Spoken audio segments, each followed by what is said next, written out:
people don't ask why. And that's intention, right? Why are we doing this podcast? Why do I have this business? Why am I in this relationship? Why? And you know what I teach, of course, and hammer home is why are you here? Why are we here?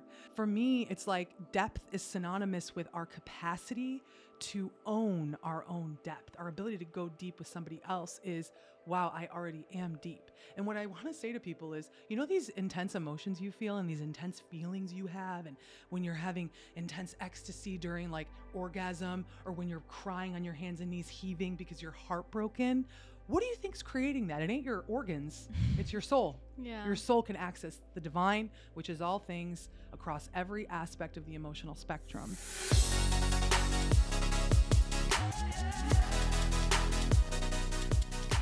I love your quartz. I just noticed it. Oh, you know it. Oh, Stacked. I love it. So much. We got Stacked 888.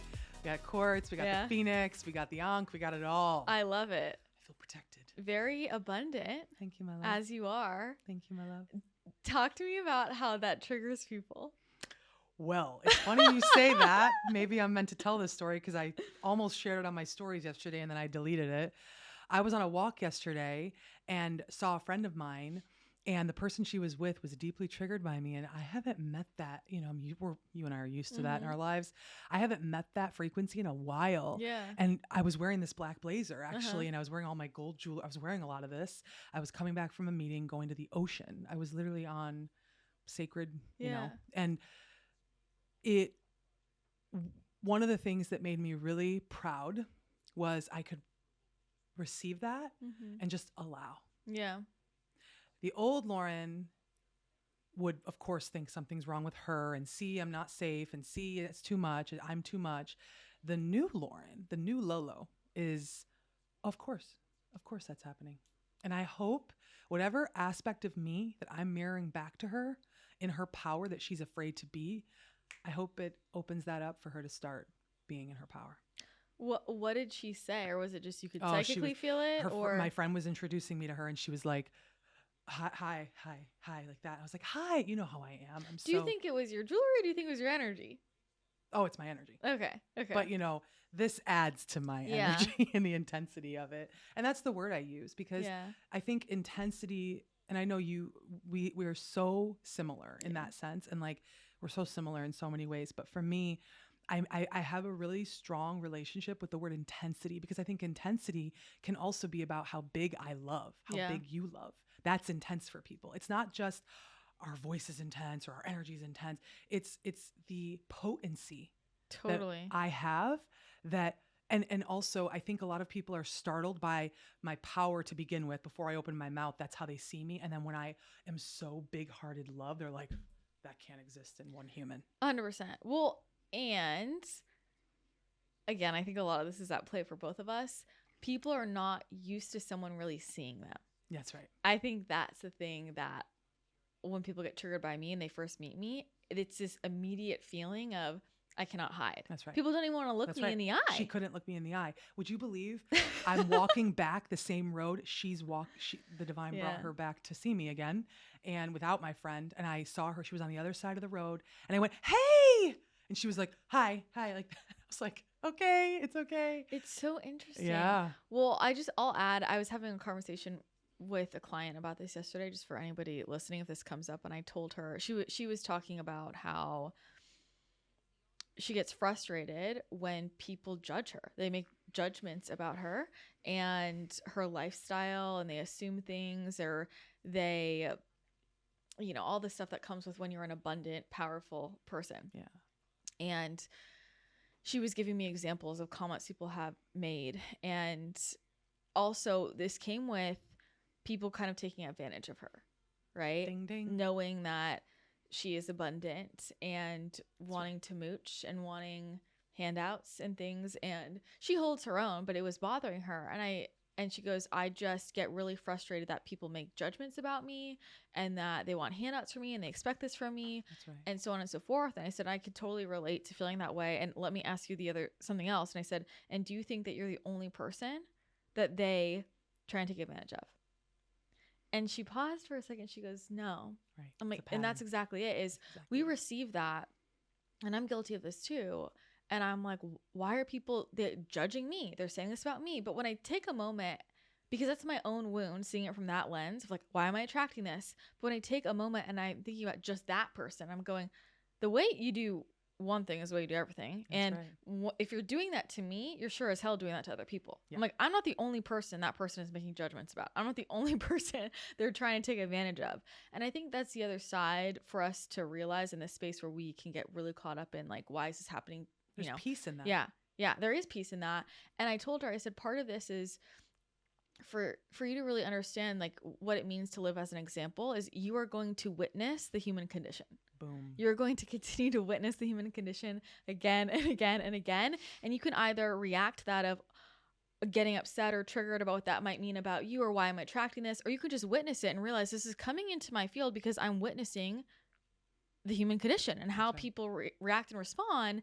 And that's even more of a reason to say, whoa, I'm observing this behavior you have within yourself that isn't about me. And I'm going to hold my own in my example because that can break apart that behavior. Yes. Right? I can't meet you there. I'm not going to meet you there because the second I get upset that you're projecting on me or making a judgment, I'm meeting you at that lower frequency. That's right. You know, and so I think there's so much under this because I have gone through that too, right? For those of us who can feel people getting triggered by our power and our abundance. And I think that's the other side of it is when we look at something like abundance, you and I both work in that realm. And there's so many layers of embodying abundance frequency that are raising your wealth consciousness as well. It's not just about what are the steps to do that. It's also all of the reasons, it's unpacking all of the reasons why you don't want to. Exactly. And why you can't hold it. Exactly. Why you can't hold that frequency. And I think you and I are both in chapters in our lives where we have done an enormous amount of work that we are masters of holding now. And that's only going to expand. And I say masters very intentionally. Yeah. Because we know the other way. For me, I think power specifically, which is one of the big aspects I'm here in my mission to embody and activate people's power in them or make them feel safe in their power. Power is really synonymous with abundance because power has to do with how much of our power, how much of our vast soul's power can we hold in this temporary physical vessel. And abundance to me is the same. And it took me a long time to make that, to realize that synergy was happening because the level of abundance we can hold in all things. And we know relationships is one of the most abundant areas of life. This is not just about physical money. And the amount we can hold is synonymous with the amount of our power we're able to hold. Mm-hmm. Well, and that also comes with, I mean, you think of abundance, it's power. It's also the level to which I feel. That's right. The depth of feeling. That's it's right. all of it. It's the container is wide, right? That's The field is wide. I mean, we've talked about this so many times. The first time I met you and you drive down the street to come in for your session, I feel you drive down my street. I'm like, holy shit. This woman has one of the biggest fields I have ever witnessed. And I told you that. And it's like, I don't always know how to articulate to people like these things. Sure. And that might have been one of those things where you're like, yeah, but I'm like, I really mean this. Like, not that many people have such a big field. And I can empathize with the implications of that because you will feel, I'm sure you felt this from a very young age. Yeah, very isolated. And you're triggering people a town over without even knowing it. Like they're already primed and they don't even know why they have that reaction to you and they can feel that. And this is the other thing I was thinking about this the other day. This is a whole other conversation about certain relationships of mine that have dissolved in weird ways. Mm-hmm. And I was reflecting on this and my guides were like, not everybody can look directly at the frequency of truth because I was getting so upset about, do you not respect me enough just to have a clear conversation? And I kind of had to come out of my body and look back at myself and realize, there's an energy I hold of, I'm going to call it like I see it. Yes. And I'm going to own my truth. And I'm going to say, these are the facts. And it's just so black and white on a silver platter. This is what's going on. Yeah. And people don't even want to look at it. So they run. Yep. And that's not just about what I say verbally. It's about an energy I hold. And it goes back to when I'm looking at someone, people they'll freak out. They don't want to look me in the eye because they feel like, whoa, I'm like being seen. I don't really understand why. We're talking about the weather. And you hold that same energy, right? Where it's just like very powerful. Like, we don't know what's going to come out of her mouth. And I don't know if I'm ready for that. Like actually, it's the divine feminine. It's untamed. It is. It's big. It's wild. It's untamed. Like, it is truly the divine feminine frequency, which is abundance. And I think that's what people don't realize is how do you really embody abundance and like the fullness of that container? You have to be in your wild feminine. Damn right. Well, it's funny because now I'm really being challenged to work more with the dark feminine frequencies that, of course, I've always had and embody. And I just went to someone who picked up on my energy for the first time. She goes, whoa, you hold the dark feminine in the most magical, like the wild dark feminine in the most magical way. And she reiterated something you've also picked up about me, which is that is where my power is. And that's actually what allows me to be so soft 100%. and so open-hearted and loving. Yeah. There's a lot of misconceptions about these spectrums of the feminine and the masculine, but there's something to be said when it comes to, I just was sharing this yesterday. And it's an ongoing process, but I've decided that I am surrendering to how the divine wants to channel through me and deliver messages. And they are confronting. And sometimes, as a channel, things will come out of my mouth. And of course, I'm channeling God, I'm channeling the divine, but I'm also channeling like my true soul's frequency is blunt AF. Girl, my soul is ancient. It has lived hundreds of lifetimes on this planet and witnessed so much shit go down here. And I am on this planet in this lifetime, likely my last, where it's like, I'm going to do everything I can in my world to help this planet not go through the same cycles it's gone through. Yeah. Because I talked with the Oracle on one podcast about the cycles of Atlantis. It's the same. Here we are again, rapid accelerated technology. Can the humans handle it? And this goes talking about power. You and I talk a lot about power. Can the human race handle the unlimited power of this technology, which I would argue no.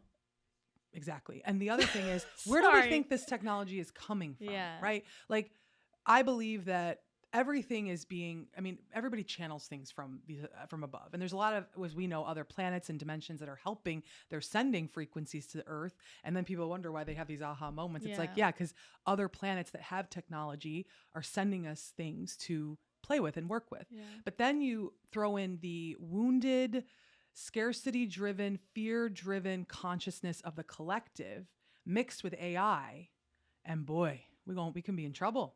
And it goes back to one of my favorite quotes, the Jurassic Park quote, where it's like, your scientists were too busy worried about whether or not they could. Yeah. They did not stop to think if they should. Yeah.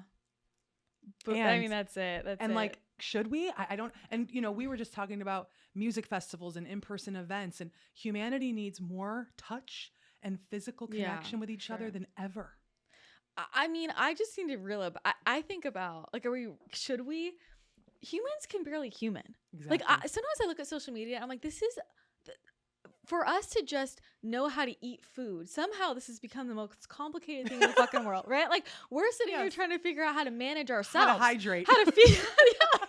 How do I sleep? Like, how to move our bodies. Yep. Like, we're trying to figure out we don't even know how to communicate with each other. Yeah. We don't know how to be in a relationship. We don't know how to be honest. We don't know who the fuck we are. Can't even open our heart. Think about how hard, like, parenting is. Like, that's a whole, how do I parent? Like, how do I manage this? Like, we can barely manage our fucking selves, and we want to add in all these complicated, confounding variables. We're already dealing with all of these, like, mental health issues and who am I? And then you throw in AI and you throw in social media, and it's like, this is just problematic. Like, we have to master the foundations before we can add in all this other stuff. And I think that's why one of the reasons where I feel like, this urgency around calling people up, and this this kick I've been on around like, you need to show the fuck up, and like people are not actually healing themselves, and healing yourself is not just thinking about it and learning about it. People are so busy reading their fucking books, listening to their podcasts, they're not living it. Like if you're not living it and applying it and actually upgrading your communication skills and actually creating new things, it's pointless.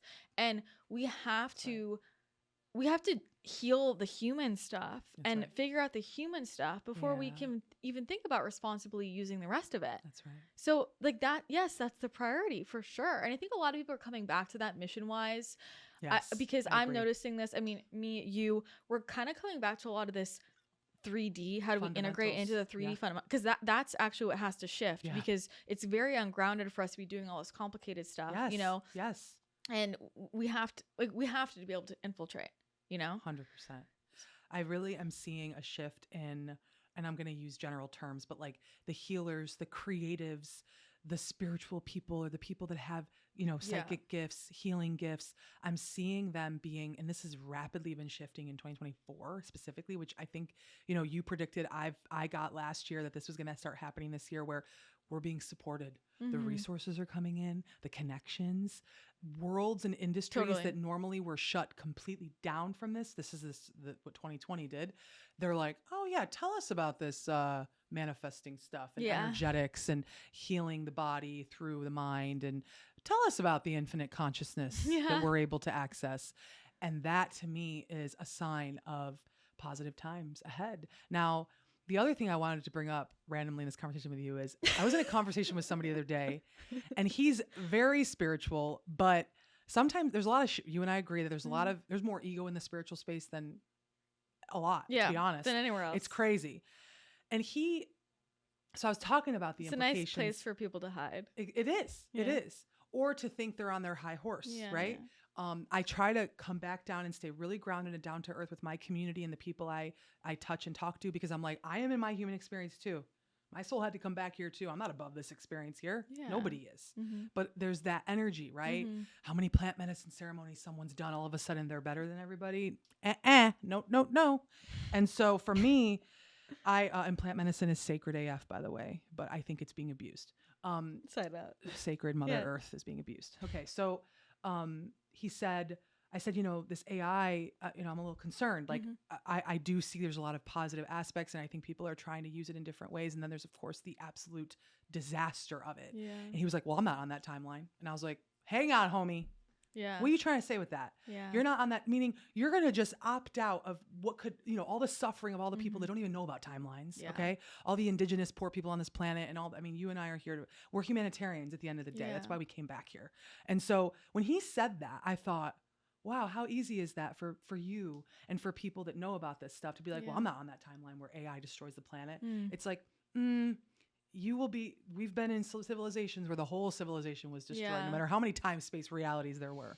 And so it made me stop in you know, when someone says something, it stops you in your tracks. And it's just happened.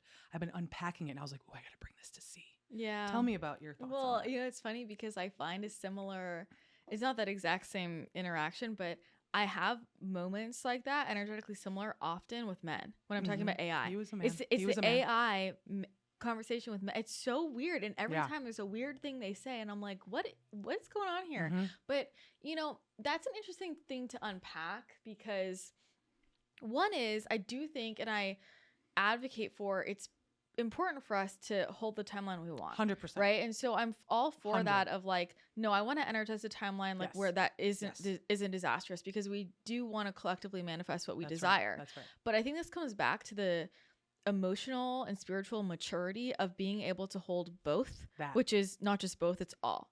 And I'm very proud of the fact, I feel like that's something I'm very good at, and most people aren't. And I will like humbly say, I think I'm very good at holding all of it. Like to be able to, I mean, just classic, knowing things are going to happen and things are going to end or things are going to go poorly, but I need to for my soul lesson. So I go into it and I'm still able to be present, right? Like it's being able to hold all of it. And it's, hey, I'm going to be able to hold, this is the timeline I'm energizing fully. And I'm also aware that lots of other people are collectively manifesting their own things. And I'm also like in my humanness, I'm compassionate. That's right. And very aware of, if it goes this direction, I'm part of this collective. Like, what's my role there? You know, so it's like being able to hold all of it and go, I think that's the important piece. But yeah, I think a lot of people do use some of those spiritual concepts, just like opt out of it. And I wonder how much of that is I'm avoidant, how much of that is I can't handle the emotions or facing that, how much of that is I'm disconnected from my heart space. And I think that's something I think about a lot with some of these people I talk to, like in any industry, but like when we're talking about spirituality, where I'm like, why are you really in this? You can tell the people who really care about other people, like, and who are in it for very selfish reasons. Yes. And I think that that's a very fine line to walk. And I think, and especially because to do a lot of this work and to help shift the collective, it does start with needing to be more selfish. But that's not at the exclusion of supporting the collective. Like, we are all, like, do you know what I'm saying? I think that word has to get unpacked. Yeah. At the end of the day, you and I care so deeply about other people. Like everything. I'm way more concerned about the collective than the people posting about it. Yeah. Well, about it's not about like my little life. Like the collective is a representation of me. That's right. Right. And everyone's, you're me. Everyone's me. Right. So aspects of this exist within us. That's right. It's all of us in it together. And I think some people are so disconnected from that. And I mean, the desensitization, you look at like things we see on social media, and it's hard to be on social media. Like, I'm like, with all the things going on in the world, and you see that, and I'm just like bawling, like, you're like you're feeling for it. And I'm like, how do people not feel this? And I just think that's a little worrisome for me. So I don't know. I mean, I don't know him, but I think there's a lot of things that could be underneath that. And I think that one of the things for me that I want people to know is that, like, it can change. Yeah. So like these timelines, they all exist, and there's all these possibilities, and people like Christina and I can feel into all that. And they often do change. Totally. That's the thing. Like, we're feeling into a moment in time and the energy of what could happen in 6 months or 6 years or 60 years. And it's going to change because there's going to be tons of different choices that are made. And for me, I live from the space of allowing other people to show up as they are, allowing myself. And also, I am a firm believer that at any moment, anyone can have a sudden change of heart. I'm a big believer in this change of heart. And I think we've lost sight of the change of heart conversation, because it's not even so much about changing our mind.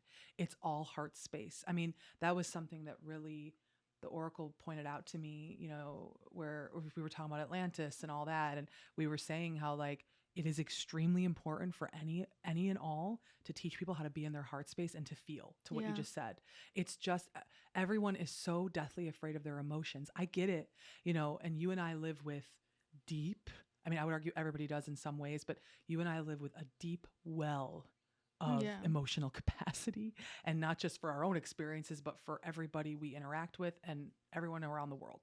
And so, because we've been in this life, like, we're having to master that and live with that and work with that, we're able to easily see, like, I can pick up on this person doesn't feel any of their stuff at all. Yeah. And I can feel it in that moment.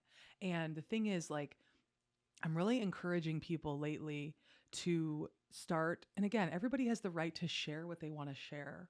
There's probably people that look at me that think you share way too much, and I don't really care.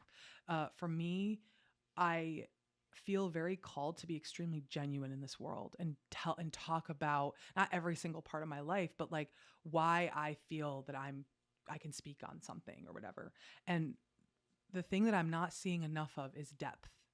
I'm not seeing people talk about the depth that they know they feel deep inside. Yeah. And it's not deep inside unconscious. It's very conscious. So, like, I know some people feel like they can't express. They're not good writers. They're not good. They're not good on video. They're not good speakers. And what I want to say to them is, yes, you are in some way, shape, or form. And it is critical for you to be a healthy human on this planet and to be a contributor to this planet if you express truly what is going on. This doesn't mean you're telling the world everything.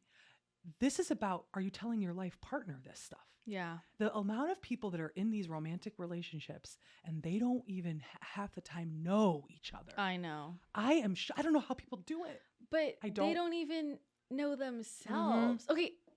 I really want to get into this, but I want to circle back because I think this is connected to when we're talking about this disconnect and going back to what that man said. Like, I just want to add, I think a lot of people also feel like they have this belief of, well, what I do doesn't matter. Mm-hmm. And, and it's like when you're like, oh, I'm opting out, like, oh yeah, totally. If AI takes over, I'm not on that timeline. But it's like, but what if you are in the collective and you're not aware of what you would do? And I bring that up because, I was listening to this podcast with Ryan Holiday.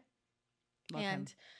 Yeah, love him. And one of the things he said, he was like, when you study history, you realize that, I don't know his exact words, but basically if you follow any great revolution or like the complete demise of, countries, you can pretty much bring it down back to one person or one group, like one small group. And he's like, boom. And that just shows you like one person can create an entire revolution. Yes. And you can trace it back to the person who had the idea and did something about it. That's right. And I share that because I just think that's very connected to this conversation where people, this opting out, or like, yeah, the collective's going to do what they're going to do. And we're acting like we're distanced from it. It's like, but you're on this planet to be involved. That's right. And what if you're the person that's supposed to spark the idea, go talk to the people and make the shift happen? So it's like, if shit started getting really bad with AI and I have the belief of, well, what I do doesn't matter, I'm not going to do anything, then I mean, that it's defeating the fucking purpose. Yeah. But I have to be able to hold all of it of like, if the collective, if we go down that path, right? What am I going to do? Because I could be the person that changes everything, right? Like I could be the person with helping people have a change of heart. Boom. So I just want to share that because I think that sometimes in this spiritual talk and in this work, we get so disconnected. And I actually think that can be an important part of healing certain things. Like when we're healing this people pleasing and like feeling obligated to everybody else. And so we need to kind of realize, hey, you're not responsible for everybody else. Get in our own field. Get in our own field, recalibrate, heal. But then you also have to reintegrate and realize like I can hold my own and be sovereign. And also the collective affects me. Like we are all one with each other as well. Like it's all going on at the same time, So I want to say that. And I think that's connected to the depth piece because I want to unpack like, why do you think people are disconnected from that depth? Like, do you think that that's natural? Do you think that they've dissociated? Do you think that they just don't know how to be deep? Because I've noticed this too. And I think especially as we are like re-infiltrating a lot of these spaces where I'm talking to people and I'm like I can't get anywhere. Yeah. Like I'm asking a deep question and it's like a one word back. And I'm like, okay. And I'm going, and I'm like, why are you not, like, where are we going? And I'm like, are you resisting yourself, me? Do you just not know what's underneath? Do you not know? Or are you afraid to speak? Because I think those are two different things. They're very different things. Thank you for asking that. It's funny, when you were talking just now, I was getting that so much of what our collective is addicted to, and it is an addiction, is speed. So everyone's obsessed with AI because they can put 4 words into ChatGPT and it writes a blog for them. Why don't you actually play with free writing and morning pages and see what your natural soul's tone is through writing? Well, this is the other problem. I actually think that people don't have to have critical thinking skills anymore. Damn right. So and then what's this? Of course they're not deep. And they don't have to read any books. We're going to talk about relationships and the kids coming in because they're going to save this planet. But, for me, it's like, including us, but the kids are really going to save it. And for me, it's like, I'm, Sag, I'm a seer. I'm searching for the why. I'm always going to go underneath that. And that's part of the depth piece. People don't ask why. And that's intention, right? Why are we doing this podcast? Why do I have this business? Why am I in this relationship? Why do I want my body to look a certain way? Why? And what I teach, of course, and hammer home is, why are you here? Why are we here? Why are we a soul in a human body? Why do we do this? Because obviously the why is an endless spiral, and sometimes you get to the end point and sometimes you don't. But for me, it's like, why are we addicted to speed? Why do things have to be faster? Now, you and I come from dimensions where things manifest like that. We process things so fast. That's our soul, we know, and we are used to speed. And one of the things I love that you do talk and teach about is like getting used to the richness here and letting it be slower. Of course, things can happen very fast, but it's all relative. But the technology aspect of things, I've always been interested in tech since I was young. Now I know it's because my soul mastered it in so many lives, worked in business, knew this world well. In many lives, I was a diplomat and like a peacemaker, and I tried to get people around these technologies of the time to come together and be like, okay, how do we consciously use this? And I failed a lot of the time because everybody, greed. And so this is the lifetime I'm going to not fail. But I think that in general, we have to ask ourselves, what is this speed getting us? And when we think about the current economic system completely built on scarcity, false notion of scarcity, it's fast growth because I have to outgrow the competition because everything's based on competition. And why? And I'm the one that's going to come here and ask that because I don't care. I don't care. I'm going to ask the hard questions. And you are somebody that asks the hard questions in the sense, even in a personal conversation like the one you just referenced, where it's like, hey, I just want to know, like, why'd you move to San Diego? And for all you know, that's bringing up all their trauma because they ran from something. And you're just asking why you moved to San Diego. Yeah. For me, it's like depth is synonymous with our capacity to own our own depth. Our ability to go deep with somebody else is, wow, I already am deep. And what I want to say to people is, you know, these intense emotions you feel and these intense feelings you have, and when you're having intense ecstasy during like orgasm, or when you're crying on your hands and knees heaving because you're heartbroken, what do you think's creating that? It ain't your organs, it's your soul. Yeah. Your soul can access the divine, which is all things across every aspect of the emotional spectrum. Oh my God, I'm so hot talking about this. And so I can feel the pulse of the divine speaking through me. And I know I'm talking fast, but like there's just a lot to be said for why are we afraid of our depth? Why are we afraid of our emotions? What do we think how far do we think we're really going to get? And I don't want to see, I have a lot of people in my life. I have people that I'm not close to anymore that I care deeply about. And I don't want to see them when they're 50, middle-aged, age, and they didn't ever look at this stuff and their life is falling apart and they don't have the youth they once had or the energy to go into it. And they're just devastated. And you and I witness a lot of people that won't look at it. And we know how it's going to end. Yeah. And they're going to eventually be forced. I would argue everybody on this planet is going to be pushed into healing, whatever that looks like for them. And I just wish I get very passionate about this because I wish I could tell people like how worth it it's going to be and how it might not even take that long. Yeah. It might not be years of having to look at my abandonment or grief or loss or whatever. It might take just looking at it, letting someone hold space for you for 3 to 6 months and boom. But I think there's just nobody wants to go into it because they think it's an impossible hole they can't dig themselves out of. Well, I think there's so many reasons why people don't want to go into that depth. And I just also want to honor that a lot of that comes from rejection. Yes. There's also the very physiological piece. I mean, I think about me being afraid of my own depth when I was younger because it was physically too much. It hurt. Like I actually thought I was gonna like die. Yes. Like you know what I mean? Which isn't real, but that's how intense it can feel. But the other piece is so much of this is relational. Yeah. So much of this is you showing vulnerability and getting rejected from a young age, and you learning that. And if you're around people, if you're in a family where it's not deep, you never learn that. Or you learn it's inappropriate to ask somebody that. Yes. Right? You don't ask somebody that. That's inappropriate. You don't go there. We don't talk about that. We don't think about that. A lot of people just learn that from a young age, and so they never touch it, or they've been rejected. Like they tried to go a little bit deeper, and the people around them were absolutely not. And so they run away from it. Yes. And that's where a lot of this healing comes again in a container with somebody else, like relationally, where if you actually meet someone where it's very safe to go deep, a lot of people just need the opportunity to recognize the depth, and I want to honor that too, because I think there's a lot of people that haven't accessed their depth, not because they're afraid of it it's like they just haven't even like witnessed or been in a container where they could. Yeah. I think also the codes of non-judgment, like this morning I was meeting with somebody who I just met, who I do feel we have a strong soul connection, told me her whole life story. And she's not dumping on me. It wasn't dumping because we know energetic dumping. She was like, I can't believe I'm able to just tell you all this. I'm like, because she can feel that it doesn't matter that we just met. I mean, what's appropriate? You and I mean, some things, it's all frequency, we know. And I knew it was pure. And I thought, she can feel that in my frequency there is zero judgment. 100%. I don't have jealousy. I didn't come into this life with that. I'm sure other lifetimes I mastered and figured that shit out.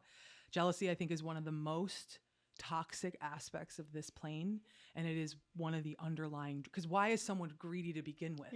It's something in them that they feel isn't enough, and then it's like this jealous competition energy. But that's one aspect. But she could feel it was safe, to your point, and it was a safe container for her to just talk about. She's been through a lot of crazy shit in only the last year, and it's top of mind for her, and she doesn't want to have a surface level discussion with me, and neither do I, frankly. Yeah. So I just thought, like, I think we're all attracting in those of us that have really been able to access some of our depth, because it's an ongoing thing. We're attracting in people where we can go deep like that. 100%. And what a gift. Yeah. Well, let me ask you, because I kind of want to pull this back for a second. I feel like right now, like, you're so in your power and so like on mission, and I love it. You bring it out in me. I love it.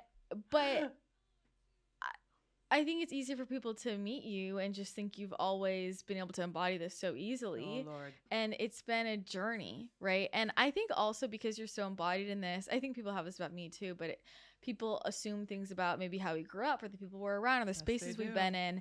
And you're one of those people that has very much been like living in the 3D world, like part of it in corporate, like yep. and able to also hold all of this. But I think, you know, it's been a journey for you to fully express and to fully show that depth. And I think also to be at peace with that depth. 100%. Like, right. I mean, I know when we first met, that was like, you were in so much resistance, so much pain to it. And so tell me about key pieces of that journey and like what really helped you to get to where you are right now with how you're feeling about it. Because I think a lot of people struggle with that. I've been sharing this more recently. Thank you for the question. I unlocked a very important childhood memory of mine that tells a lot of my story. There were things that happened in my family that I will not talk about publicly, that I don't know how I lived through it. And I kind of don't talk about that stuff, but I did it and I was strong and dealt with what happened. But so I have, you know, my soul wanted to learn, and I came in with this unworthiness thing that I was going to navigate and learn, right? We know some of these wounds. There's unworthiness, there's rejection, there's abandonment. Rejection, I think we all experience. And for me, I have this vivid memory of being on the rug in kindergarten. Now, picture me, I'm low voice, ancient ass, powerful soul. Little did I know, and forgot, and taller than everybody, big, you know, and I'm curvy, but I'm a very healthy looking kid. Okay. But on the rug, and we all get on the rug and start playing kindergarten, right? I look like I'm in like 5th grade. Yeah. And all the kids, I start being like this, like full, and they all just backed away from me. Vivid. That's it.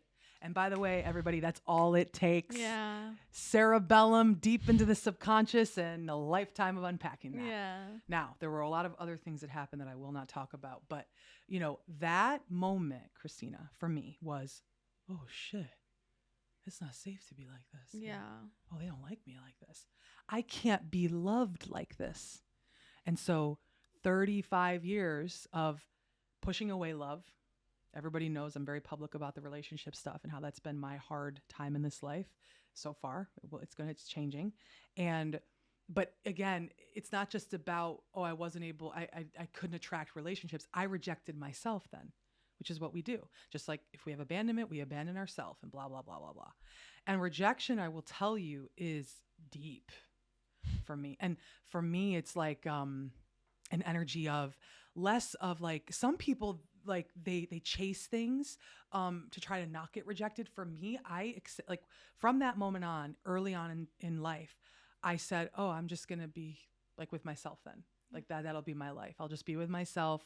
And the belief formed early on. And again, I had a really lovely family. I always had a lot of friends, a lot of friendship heartbreaks too. We've talked about that with the feminine lookout. But I always felt alone. And then of course, what I didn't know, but I did kind of know, was how gifted I was psychically and intuitively. And I was feeling everything and longing for source. When did you like open up spiritually? I don't even know. I'll tell you when. So I always knew, but didn't know, all that. To this day, I underestimate how clairvoyant I am. I'm getting visions all the time and I'm thinking it's just my head. So, but yeah, I have my twin flame to thank for that, who awakened me. He's the one. That was the same time you like learned all this, 29. Everything spiritual. Oh, it all unfolded. Wow. It's only been, okay. I mean, I knew I was being, little did I know. So I'm in New York, corporate. I would have been a bajillionaire by now with the path I was on. I was in New York City. I thought that was going to be my life since I was young. I'm going to do that. I'm going to conquer that. I can literally see it, right? Timeline. Yeah, especially in this blazer. Yeah, I can see it. And I remember I was working for somebody. It was very bad and it was dark. And I came home one night. My beautiful roommate, who's soul family, she's sitting at the table. She's sitting at the table, still working. She worked for Deloitte at the time, like a CPA. And I come home at 10:30 at night from the subway in New York, blah, blah, blah. It's blizzard. And I sit down at the table and I say to her, I don't want this life. I'm moving to California. And she goes, I'll go with you. And we came a year and a half later. Wow. Little did I know the reason I was called. So since I was young, I was called to California. I would watch movies and I knew, I was like, I'm supposed to be there. Little did I know the other part of my soul's here. Yeah, there you go. That's why I was pulled here. So yeah, when I met him, it all unfolded. And you know, what I didn't, so much of my experience has been wild because my soul chose for me to have this massive awakening a little bit later than even people we know. Like I was 29, right? And yet I caught up so fast. Yeah. Other people, it's like 10 years to get, like you caught up real fast. You tell me about things. I'm like, oh yeah, I know. Cause again, just mastered it. We know ancient soul. And I finally understand that's why all this stuff comes so natural to me. Yeah. And the gifts were always there, but they opened up. When I met him, I had a Kundalini. I didn't know what the hell that was. And I mean, my universe shifted, you know, and then it's been, I mean, how many years now, you know, 7 and it's 6. But when I first moved to San Diego, there were 2 years before that even happened. And I could feel something was changing within me. And I was like, oh no, I think I'm here for something way different than I think.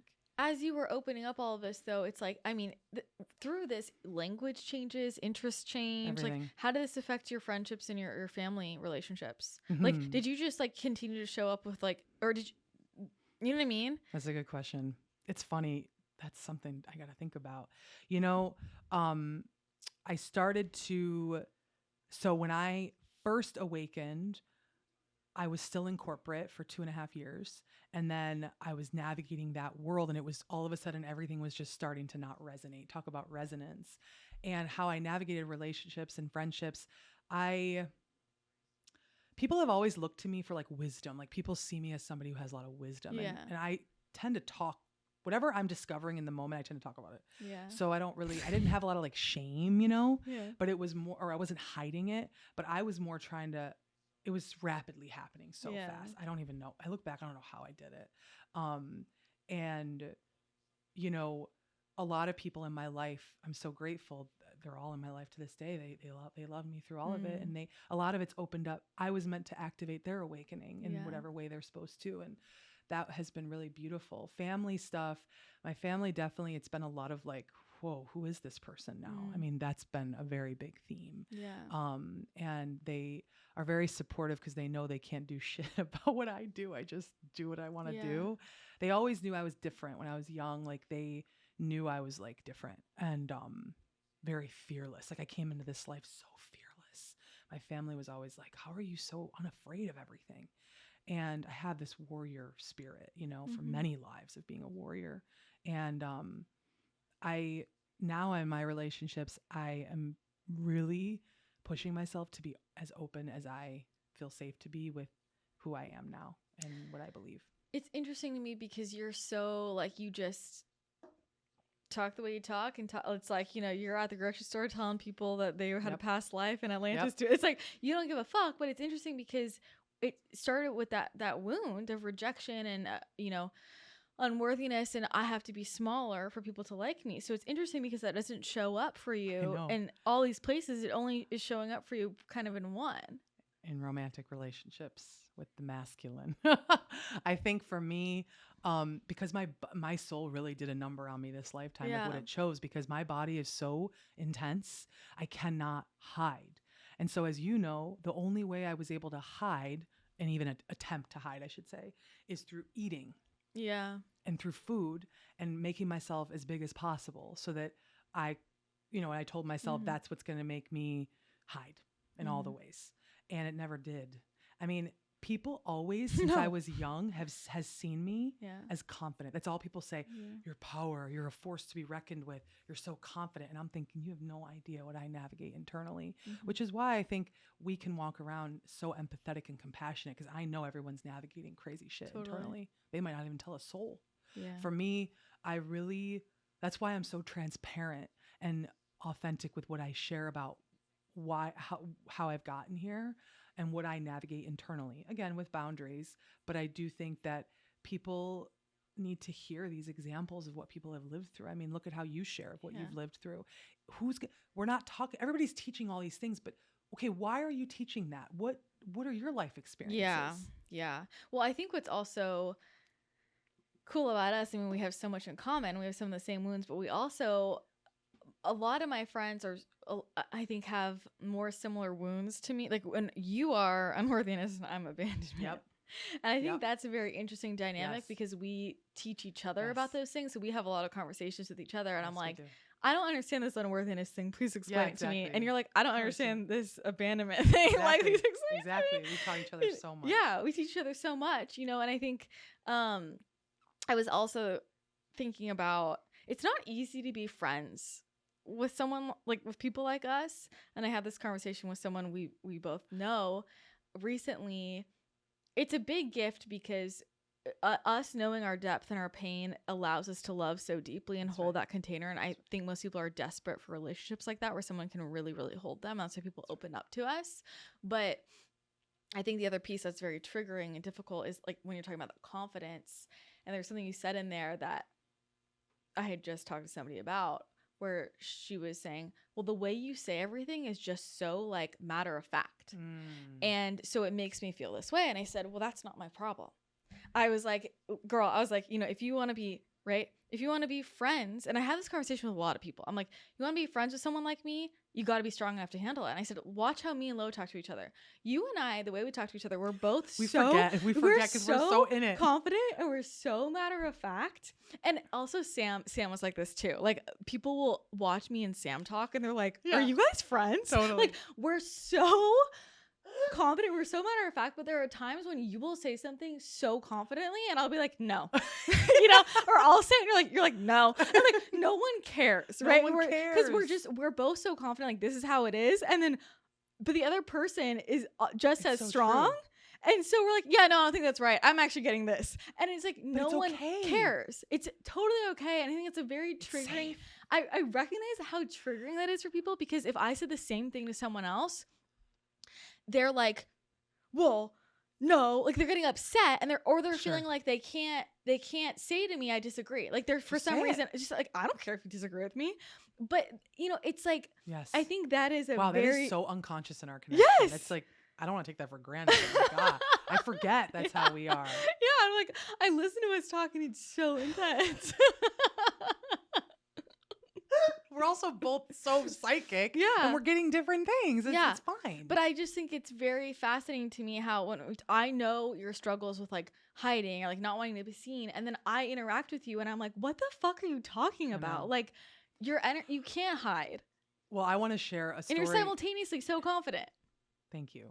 I want to share how what you just talked about in terms of the nature of our friendship and the conversations we have called me up. Yeah. So first of all, I want to preface this with, when we talk about the phrase soul family, this is not just like a fun little spiritual term.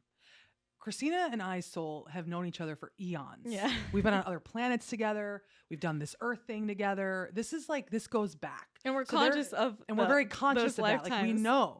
So like there's a specific lifetime where I was like one of her protectors. Okay. Mm-hmm. So in this life, I have like that protector energy for her. So I just want everyone to know that like there is a sacred bond that we have. And when you actually, a lot of people's relationships, I'm sorry to say this, I really am, but most people's, I'm not. Most people's relationships are karmic, and you're relearning a pattern or paying a debt, and you got to get out. I'm sorry to tell you that. It's not going to serve your highest timeline. And most people are just attracting the same karmic soulmates in friendship, romance, and business and family because they have not learned the lesson. So we don't have none of that. We got none of it. So when Christina says to me, Lo, we need you to be a speaker. Why are you not making moves in your business to be a speaker? Yeah. And she says it like that. My heart expands. Yeah. That's how I feel, because this is it's like a parent talking to me that deeply cares about me. It's like a sister talking to me. Okay. Mm. This is like soul familia. Okay. And so for me, and then equally, if I'm bawling my eyes out crying, you're not coming to me trying to come up with the solution or push me to like, come on, you're just crying with me or holding the space, deeply empathetic.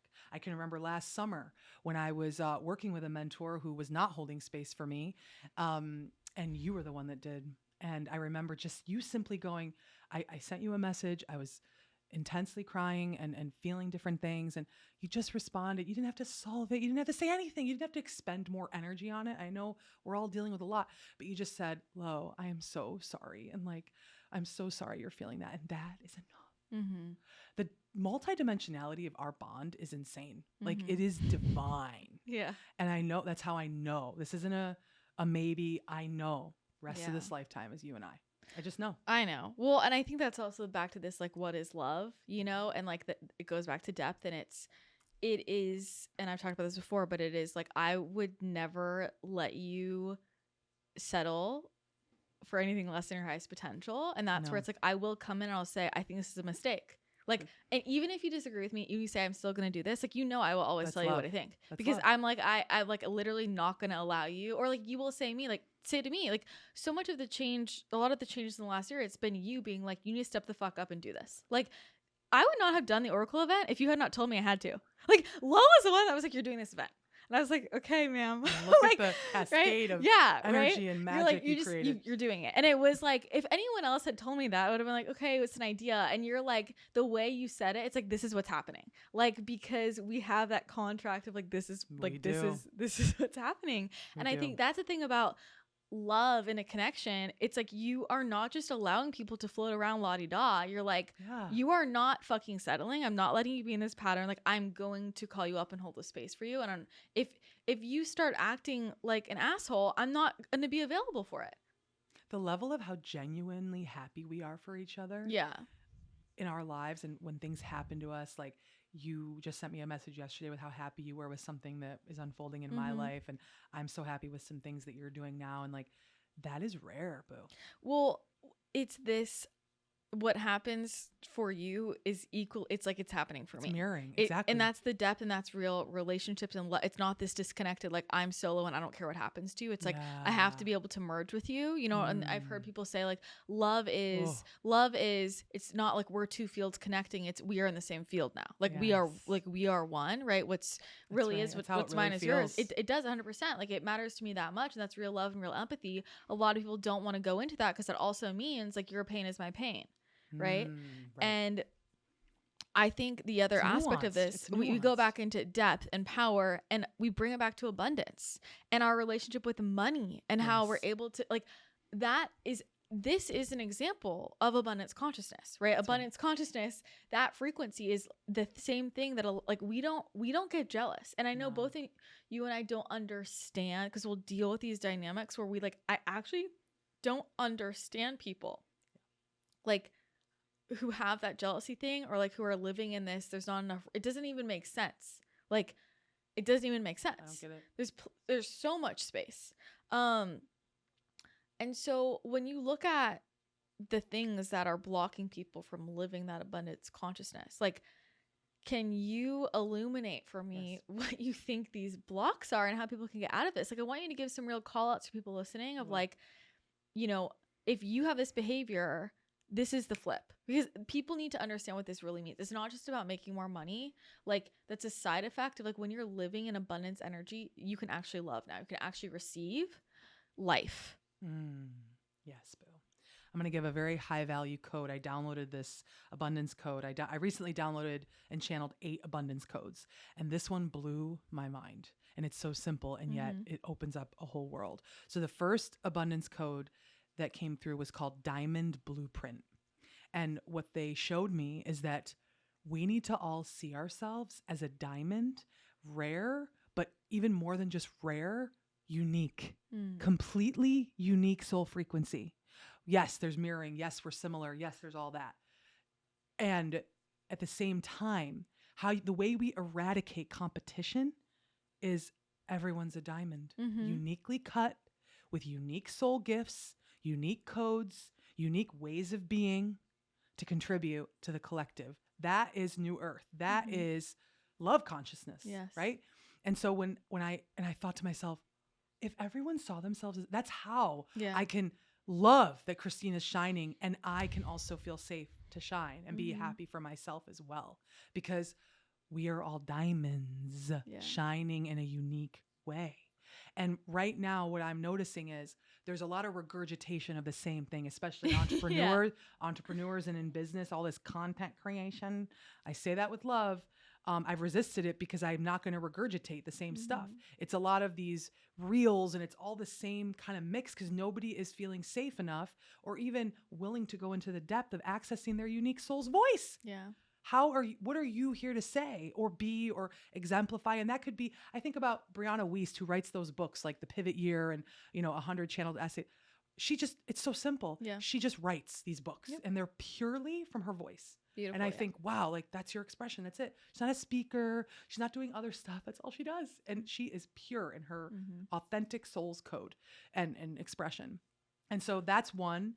The competition piece, even people that try to be like, I'm not competitive, I'm not jealous, it's under it. It's in the unconscious because it's in the collective unconscious. I watch it everywhere. Yeah. And so we are afraid, and I see we're still at a weird crossroads with abundance consciousness on the planet. So Christina and I honor that. We're on this planet. We know we're not in full abundance consciousness yet. And I mean, you have always said the planet is in distortion. It's out of alignment with abundance because of all the distortion, which is true. And that's where it is important to come full circle back to the programming. So Diamond Blueprint is a code. And another aspect of this is, again, back to the questioning of the why. Who said that? Where does this idea of scarcity come from? Right? Now, I want to honor the fact that there are times in history when there wasn't enough food. Or was there enough food, but the kings and queens were hoarding it and keeping the people poor and starving? Right? I think there's always been enough. It's that the people in power, some we see, some we don't, have been hoarding it. So there's this energy of hoarding that is deeply embedded in scarcity consciousness, where people already are going into things with, I have to hoard because there isn't going to be enough. So whenever I get a big influx of abundance in whatever form that comes in, I'm going to hoard. And then of course that blocks more from coming in. Yeah. And then we all know the nervous system stuff with holding it and being able to receive it and attract it and all that stuff. But I think one of the pieces with the pattern to break mainly that I've really been shown is this competition pattern. It's actually running a lot of the show. And in the space, in entrepreneurs as a general space, so many people are building businesses now. We are going to be at a time on earth when more and more people are going to be bringing things through for earth. Different systems, different brands. Could be a product, could be events, it could be a methodology, it could be technology, of course. And it is extremely important for the purity and the frequency to be able to access. Like, what I like to say to people is, do you want to work within the current broken systems of, and they're broken or not, they're set up to do what they do, right? To make everybody in fear and scarcity. Maybe they're not so broken. They're doing what they were intentionally set to do. Do you want to live in those systems that make you feel limited? Or do you want to work with the divine's infinite field of possibilities and plenty? Because if you do, what you have to do to make that shift is become completely okay with the unknown. Because literally, and this is where this is the playground you and I are in. We are in that sandbox, which means this is how we manifest things so fast. I will give a concrete example so that this is grounded in for everybody. I've been self-sabotaging for many years and hiding, and some of the wounds I have are a result of that. And also I've been going through a potent 6 to 7 year spiritual awakening in my early 30s. Very, very inconvenient for me because I should be in the height of my career. And clearly that all happened the way it was supposed to. So here I am, 35, and now I've been given the big shift in my business. I'm very excited about it.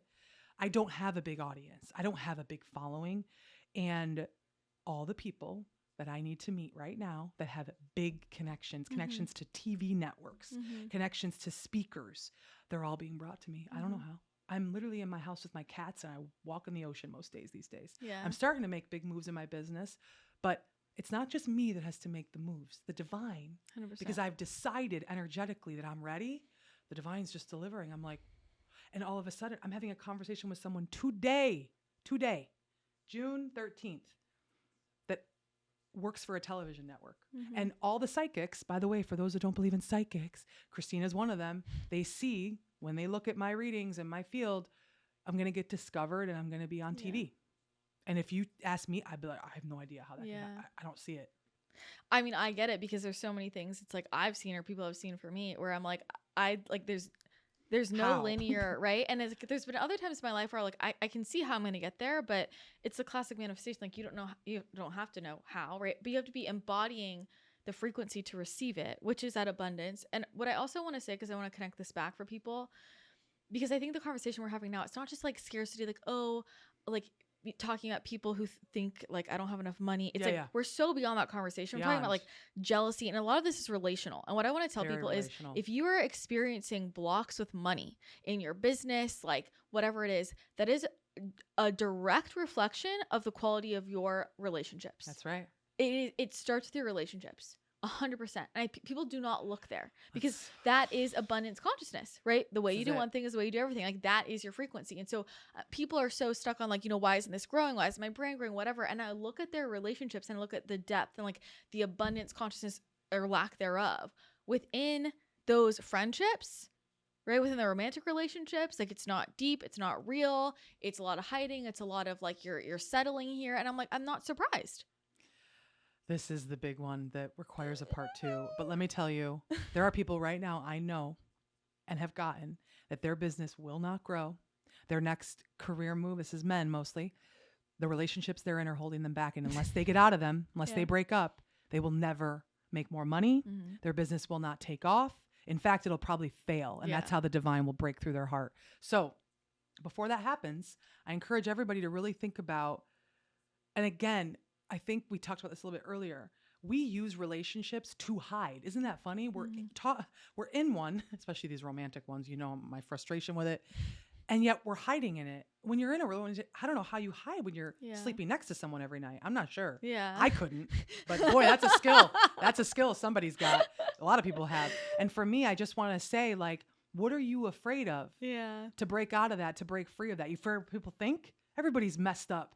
People don't even know themselves, and they're not even looking at anything. You're worried about what people think. You're worried about your family and what they think. They're of a different generation, and we're here to break all that. Yeah. And I will say, what I've been getting a lot lately in my channeling from the guides is like a lot of people are bumping up against such heaviness because of the ancestral stuff. Oh, it's so heavy in the sense of thousands of people before me chose to hate their body. So of course I'm bumping up against how hard that is to break. Or thousands of people before me were avoidant in romantic relationships, so I can't open up my heart. Mm-hmm. So it is, some of it, you're feeling the intensity of breaking it because it's heavy, but it's a choice. And also these things can shift so quickly, and I think you and I have seen that. I want to encourage people to not think, if I go in, they wait forever to go into it, and then something really terrible happens to break them open, right? Literally crack them open. It doesn't have to go that way. It doesn't. And like the writing is often on the wall, they're not up there just like out of nowhere breaking up people's lives generally. Like our higher self is not doing that.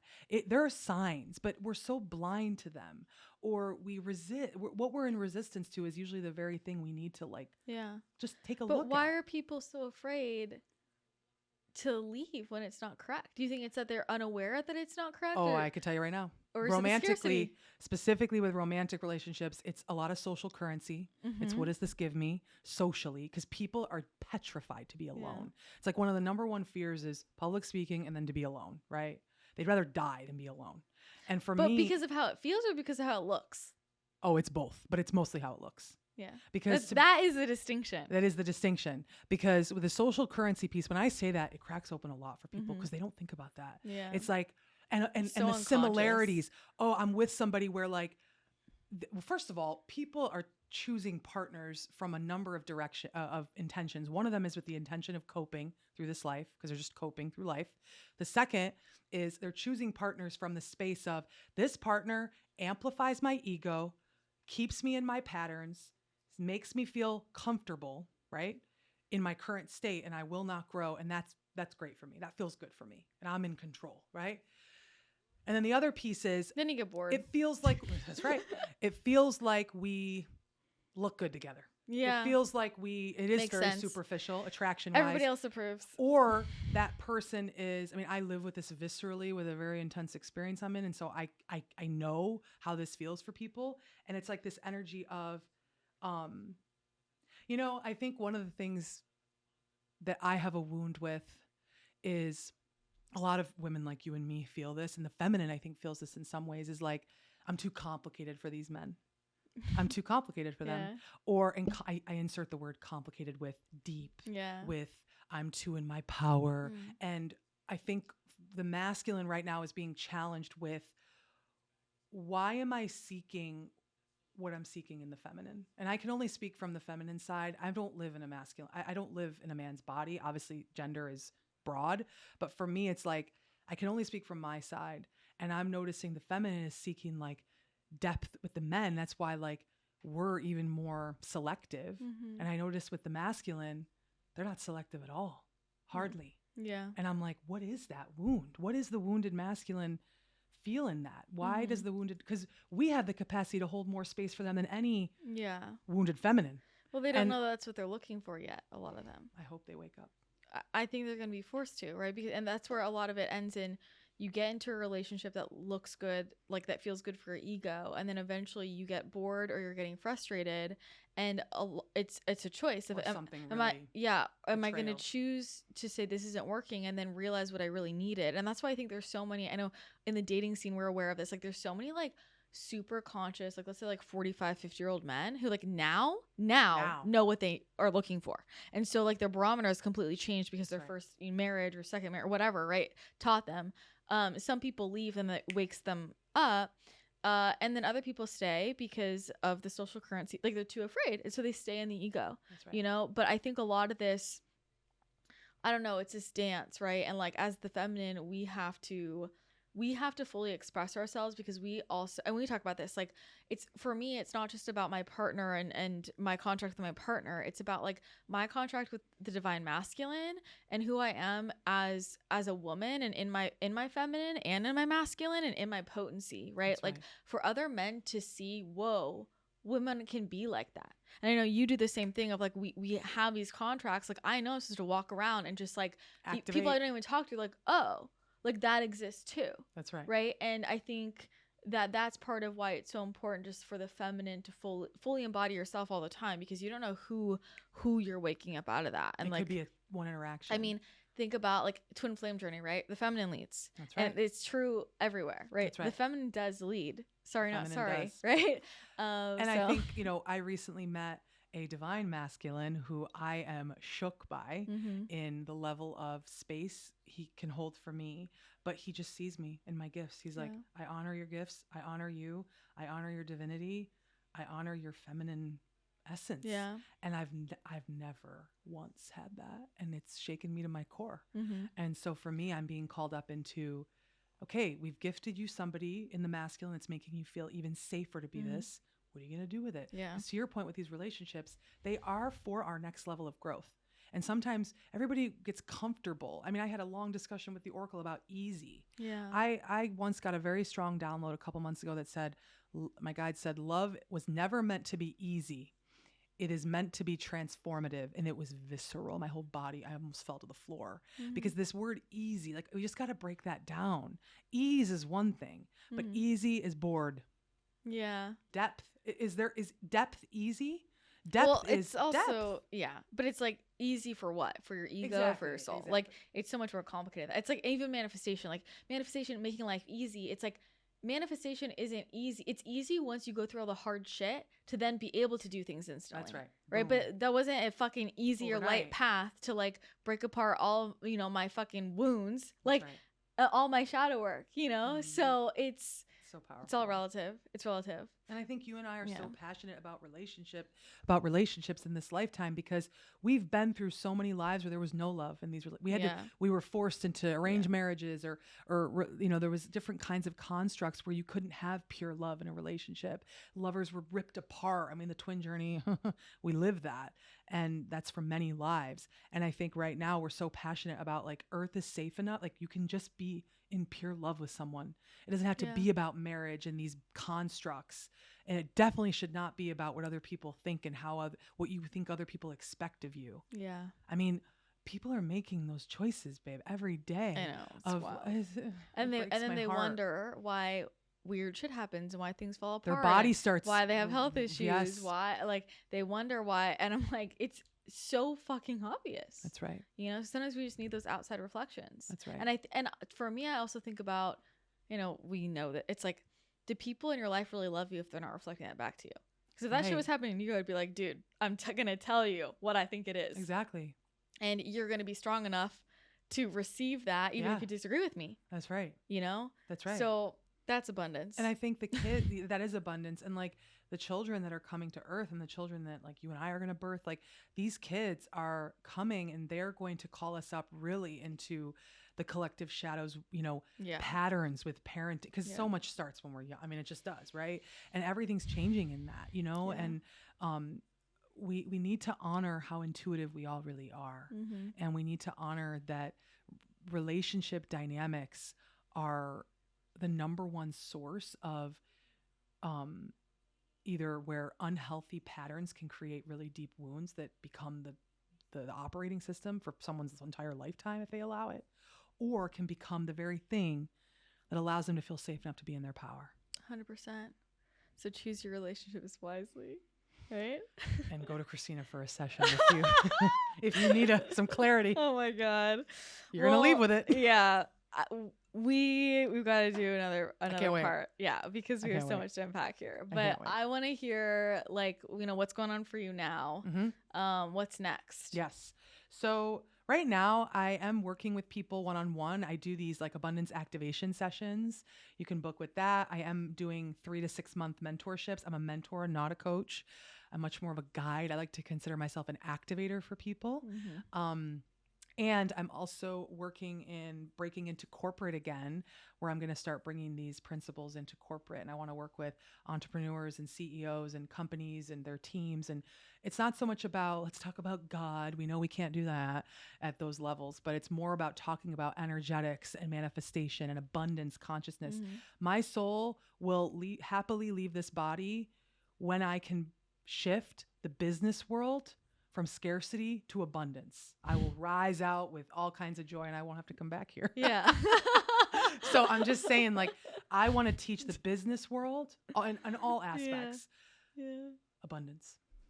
Okay. So there's more opportunities for that. So reach out. Amazing. You're open. How can people connect with you? Instagram at house_of_low, LO. And then my podcast, House of Low. And I can't wait to meet you. Can't wait. Thank you for having me. Thank you for coming. I love you. Amazing. I just have to say thank you for how deeply you've always seen me. When I came to you for that first session, mm-hmm. you do know the heartbreak I was in at that time and what was going down. And you gave me words and language about myself mm-hmm. that I'd never had to describe who I am. Mm-hmm. And to this day, you are top 2 people I trust the most in this world. Wow. And I love you with all of my heart, and I will always be here for you. Thank you. And so thank you for loving me and seeing me. Oh, the feeling's mutual. I love you so much. This lifetime is going to be our best one. Epic, though.